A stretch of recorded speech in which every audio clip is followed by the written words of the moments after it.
ہم کائنات کے کچھ رازوں کو اپنی آنکھوں کے سامنے کھلتا ہوا دیکھنے والے ہیں، اور انہی رازوں میں سے پہلا راز ہے سدرۃ المنتہا کا وہ عظیم الشان درخت کہ جو چھٹے آسمان کے اوپر موجود ہے۔ جامع ترمذی اور مشکات شریف کی 13 حدیثوں میں موجود ہے، اور ان احادیث میں نبی کریم صلی اللہ علیہ وآلہ وسلم فرماتے ہیں کہ معراج کی رات مجھے 7ویں آسمان پر لے جایا گیا اور وہاں میرے لیے سدرۃ المنتہا کو بلند کیا گیا۔ سدرۃ المنتہا بیری کا ایک بہت بڑا درخت ہے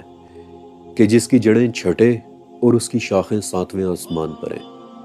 اس درخت کے پھل اتنے بڑے بڑے ہیں کہ جیسے مقام ہجر کے مٹکے ہوتے ہیں، اور اس کے پتے ایسے ہیں کہ جیسے ہاتھیوں کے کان ہوں۔ آپ علیہ السلام فرماتے ہیں کہ جب میں سدرۃ المنتہا تک پہنچا تو اللہ کے حکم نے اسے ڈھانپ لیا، اور وہ درخت یاقوت، زمرد اور اسی قسم کے موتیوں اور جواہرات میں تبدیل ہو گیا، اور اس کے رنگ ایسے ہو گئے کہ میں ان رنگوں کو ہی نہیں جانتا۔ دنیا کی کوئی مخلوق اس درخت کے رنگوں کی خوبصورتی کو بیان ہی نہیں کر سکتی، اور اس کے گرد سونے سے بنے ہوئے پروانے اور پتنگے منڈلا رہے تھے، اور میں نے دیکھا کہ سدرۃ المنتہا کی جڑ سے 4 دریا نکل رہے ہیں، جن کے نام تھے سیحان، جیحان، نیل اور فرات۔ ان میں سے 2 دریا تو مخفی تھے، یعنی کہ نگاہوں سے پوشیدہ، جبکہ 2 دریا نگاہ کو دکھائی دے رہے تھے۔ جب میں نے فرشتے جبرائیل سے ان دریاؤں کے متعلق پوچھا تو انہوں نے مجھے بتایا کہ سیحان اور جیحان یہ دونوں مخفی دریا ہیں اور جا کر جنت میں نکلتے ہیں، جبکہ نیل اور فرات آپ کی اس دنیا میں جا رہے ہیں۔ سدرۃ المنتہا کا درخت ہر مخلوق کے علم کی انتہا ہے۔ یہ بلندی کی وہ آخری حد ہے کہ جس سے آگے کچھ بھی نہیں جا سکتا۔ نیچے سے جو جاتا ہے وہ وہاں سے لے لیا جاتا ہے،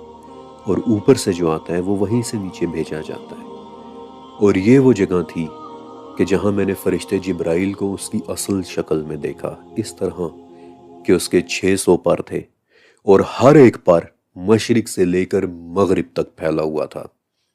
اور جب جبرائیل نے اپنے پروں کو کھولا تو ان میں سے مختلف رنگوں کے یاقوت، موتی اور جواہرات گر رہے تھے کہ جن کی حقیقت سوائے اللہ رب العزت کے اور کوئی بھی نہیں جانتا۔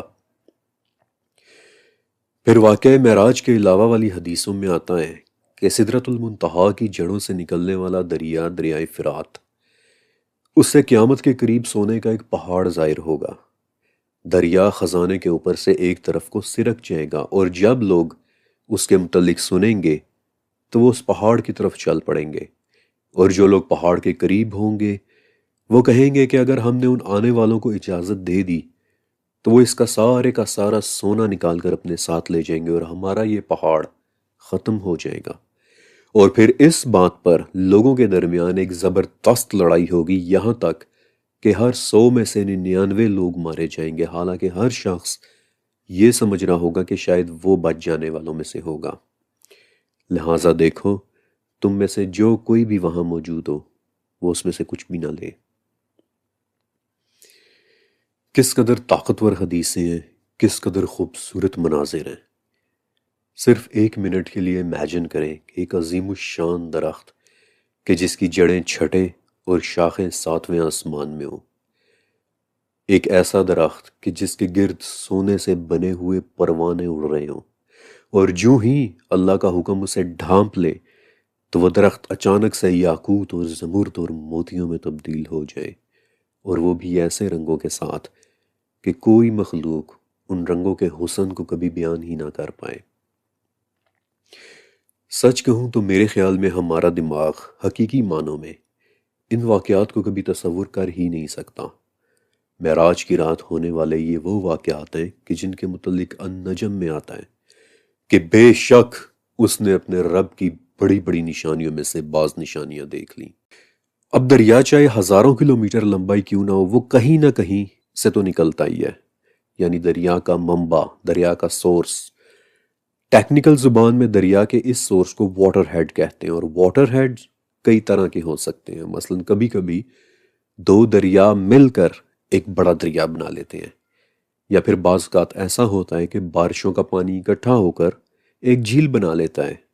جس میں سے کوئی دریا بہنا شروع ہو جائے، لیکن زیادہ تر دریاؤں کا واٹر ہیڈ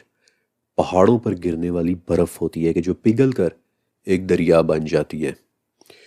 لیکن حدیث میں آتا ہے کہ نیل اور فرات کا سورس ان میں سے کوئی بھی نہیں ہے،